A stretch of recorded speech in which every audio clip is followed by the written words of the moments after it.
चलिए इन मुद्दों को खोलकर देखते हैं।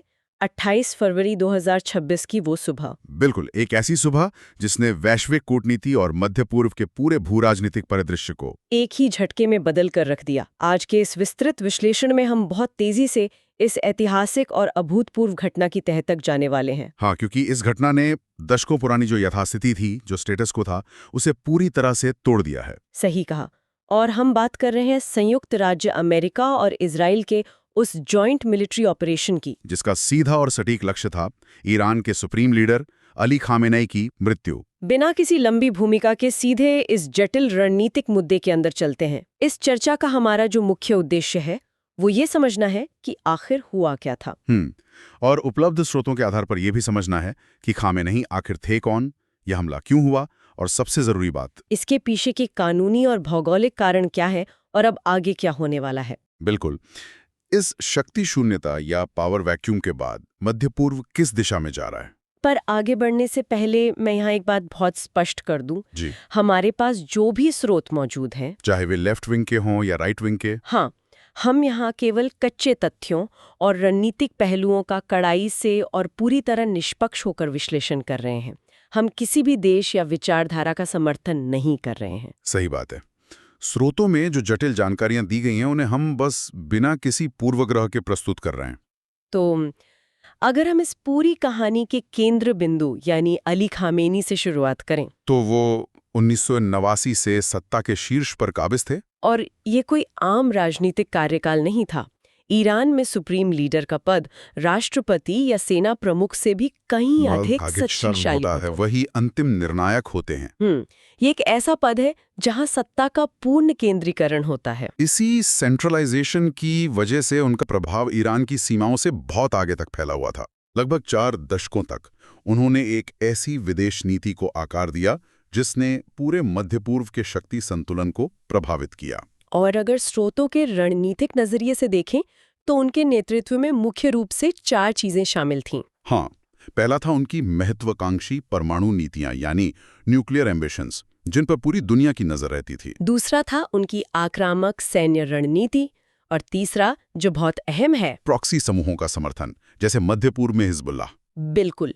और ये सिर्फ वैचारिक सपोर्ट नहीं था। नहीं, ये वित्तीय और सामरिक स्तर पर इतना गहरा था कि इसने कई देशों की राजनीति को अस्थिर कर दिया। और चौथा स्तंभ था देश के अंदर आंतरिक सुरक्षा के नाम पर होने वाला कड़ा दमन। और इन्हीं 4 चीजों की वजह से वो एक अत्यंत ध्रुवीकृत या कहें पोलराइजिंग व्यक्ति बन गए थे। एक ऐसा विरोधाभासी चेहरा जिसके समर्थक उनका बहुत आदर करते थे, उन्हें एक महान प्रतीक मानते थे। लेकिन इसके ठीक विपरीत एक बड़ा वर्ग ऐसा भी था जो उनकी आक्रामक नीतियों की वजह से और दमन के तरीकों के कारण दुनिया भर में उनकी कड़ी आलोचना करता था। अब इसी ध्रुवीकरण और बढ़ते तनाव के बीच आती है 28 फरवरी 2026 की तारीख।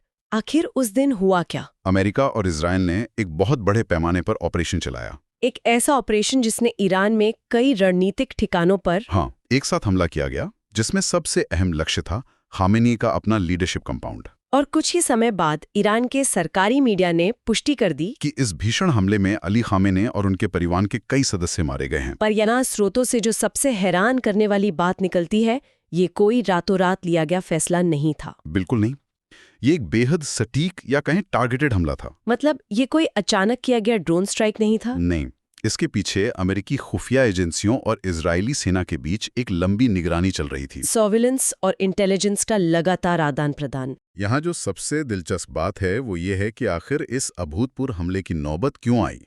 मतलब वॉशिंगटन और यरूशलेम ने इतना बड़ा कदम उठाने का जोखिम क्यों लिया? इसके पीछे 4 मुख्य रणनीतिक कारण बताए जाते हैं। सबसे पहला है परमाणु और मिसाइल चिंताएं।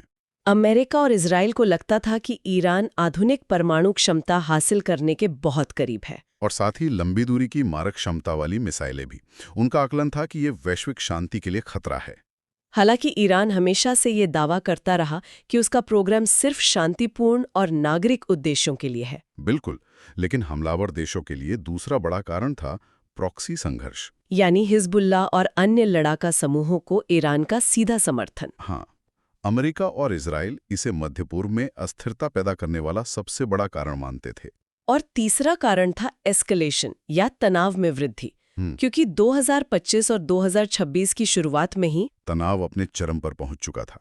सैन्य झड़पें पहले ही नियंत्रण से बाहर हो रही थी। तो ये ऑपरेशन कोई अलग थलग घटना नहीं थी। नहीं, ये ईरान की बढ़ती सैन्य और राजनीतिक ताकत को जड़ से कमजोर करने के एक बड़े अभियान का हिस्सा था। और चौथा कारण, जिसे कई विश्लेषक रेखांकित करते हैं, वो है नेतृत्व को कमजोर करना। डिकैपिटेशन स्ट्राइक, सीधे सत्ता के केंद्रीय नेता को हटाकर ईरान के अंदर एक भारी आंतरिक दबाव पैदा करना, ताकि राजनीतिक ढांचे में खलबली मचे और शायद सत्ता परिवर्तन हो। पर यहाँ एक बात स्पष्ट कर दूं, सभी रक्षा विशेषज्ञ इस रणनीति से सहमत नहीं हैं। मतलब ये थोड़ा विवादास्पद है। बहुत ज्यादा। कई विश्लेषकों का मानना है कि ऐसे कदम से जनता अक्सर एकजुट हो जाती है और राष्ट्रवाद भड़क उठता है, जिससे कूटनीतिक सुलह के रास्ते बंद हो जाते हैं। पर ऑपरेशनल नजरिए से उन्होंने इसे जरूरी माना। हाँ, लेकिन इन सब के बीच एक बहुत बड़ा कानूनी सवाल खड़ा होता है। वही मैं सोचने वाली थी। अंतर्राष्ट्रीय कानून तो किसी एक देश को दूसरे पर ऐसे हमला करने की इजाजत नहीं देता। बिल्कुल नहीं देता, बिना किसी ठोस कारण के तो बिल्कुल नहीं। तो फिर इस हमले को कैसे जस्टिफाई किया गया? मुख्य रूप से 3 कानूनी तर्कों का इस्तेमाल किया गया।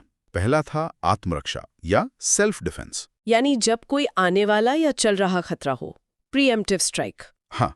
दूसरा तर्क था काउंटर प्रोलिफरेशन, मतलब विनाशकारी हथियारों या WMD के विकास को रोकने के लिए बल का प्रयोग करना। और तीसरा था कोअलिशन वॉरफेयर, यानी गठबंधन युद्ध, जहां अमेरिका और इजराइल ने कहा कि वे एक साझा दुश्मन के खिलाफ सहयोगी के रूप में काम कर रहे हैं। उन्होंने तर्क दिया कि ईरान का मिसाइल प्रोग्राम उस सीमा को पार कर चुका था जहां कार्रवाई न करना अधिक खतरनाक होता। लेकिन कानूनी तौर पर यह तर्क बेहद विवादास्पद साबित हुआ है। बहुत ज्यादा।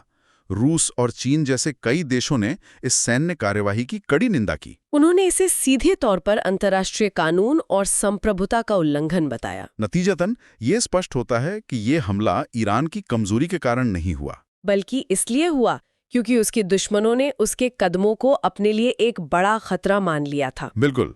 अब अगर हम कूटनीतिक बहसों से जमीनी हकीकत पर आएं, तो खामिनी की मृत्यु के बाद क्या हुआ? जो तुरंत प्रभाव दिखा वो बहुत तेज था। ईरान ने तुरंत 40 दिन के राष्ट्रीय शोक की घोषणा कर दी। और वहां के जो राष्ट्रपति हैं, मसूद पेज़ेशियन, उन्होंने बहुत कड़ा बदला लेने की कसम खाई। हाँ, और ये सिर्फ बयानबाजी नहीं थी।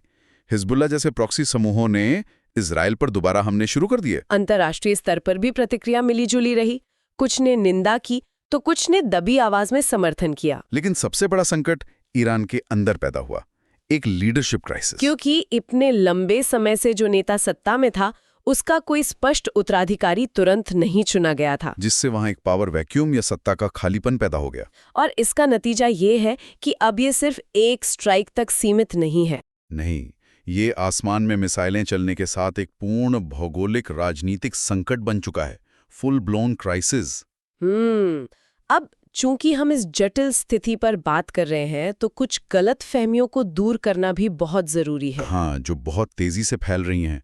पहली बड़ी गलतफहमी ये है कि अमेरिका ने एक शांत और स्थिर नेता पर बिना सोचे समझे हमला कर दिया। ये नैरेटिव पूरी तरह से गलत है। सच्चाई क्या है? सच्चाई ये है कि ईरान सालों से क्षेत्रीय संघर्षों में शामिल था। हमलावरों द्वारा उसे एक बहुत बड़ा रणनीतिक खतरा माना जा रहा था। मतलब ये हमला शून्य में नहीं हुआ है। बिल्कुल नहीं। और दूसरी गलतफहमी ये है कि इजराइल पर बमबारी की गई थी, इसलिए उसने अमेरिका के साथ मिलकर हमला किया। हाँ, ये भी काफी सुना जा रहा है। पर सच्चाई ये है कि ईरान ने मिसाइल से पलटवार जरूर किया है। लेकिन अमेरिका ने इजराइल पर बम नहीं गिराए। असल में अमेरिका ने इस हमले को अंजाम देने के लिए इजराइल के साथ सहयोग किया। दोनों रणनीतिक सहयोगी हैं, दुश्मन नहीं। ये समझना बहुत जरूरी है। बिल्कुल। अब अगर हम इसका थोड़ा बिगर पिक्चर देखें, इसका वैश्विक प्रभाव क्या हो रहा है? देखिए, इसका प्रभाव सिर्फ मध्य पूर्व, तेहरान या यरूशलेम तक सीमित नहीं है। पूरी दुनिया की इस पर नजर है। सबसे पहला असर तो वैश्विक अर्थव्यवस्था पर है, विशेषकर तेल बाजारों में। हाँ, ग्लोबल ऑयल मार्केट्स में भारी उतार चढ़ाव देखने को मिल रहा है। और जो क्षेत्रीय गठबंधन थे, जो रीजनल अलायंसेस थे, उनमें भी बड़े बदलाव आने की पूरी संभावना है।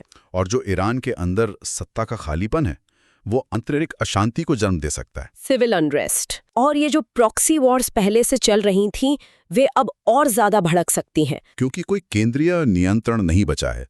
नीति निर्माता दुनिया भर में अपनी रणनीतियां फिर से बना रहे हैं। तो अगर हम इस पूरी चर्चा को समेटें तो ये साफ है कि एक अचानक किए गए सैन्य हमले ने पूरे वैश्विक ढांचे को हिला के रख दिया है। एक झटके में दशकों पुरानी जो व्यवस्था थी वो बदल गई है। बिल्कुल, हालात बहुत तेजी से बदल रहे हैं।